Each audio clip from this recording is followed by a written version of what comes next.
representing KwaZulu-Natal, proudly deployed by the African National Congress, I'm deeply honored to stand before you and celebrate the culmination of years of your hard work.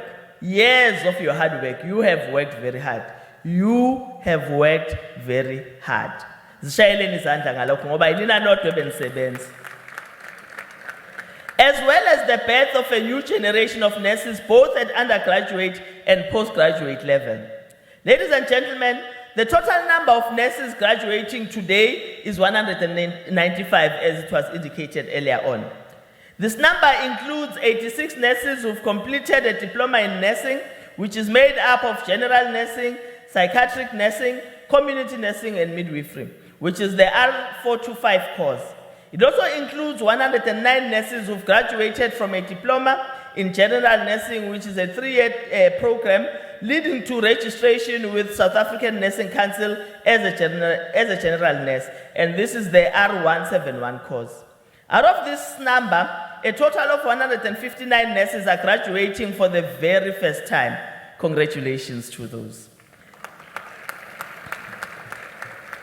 We also welcome the fact that a total of 79 of today's graduates are male. I will expand on this fact a bit later on. Once again, we congratulate them and we congratulate all of you. We also congratulate ourselves and the African National Congress for taking a decision to continue investing so many resources in the training and development of nurses. Ladies and gentlemen, to train a professional nurse can cost up to 700,000 over a period of 3 to 4 years.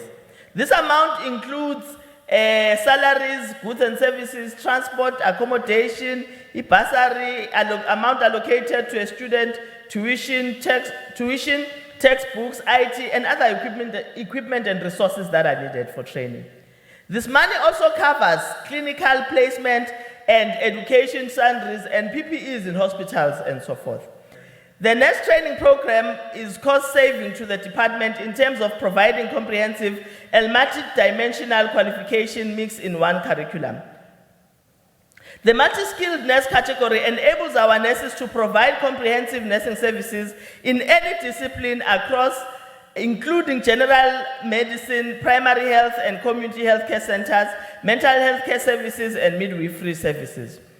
Midwifery is now a compulsory basic requirement for nurses to advance to almost all post-basic nursing specializations, such as primary health care, advanced midwifery and neonatal nursing, trauma and emergency care, critical care, child health care, etc.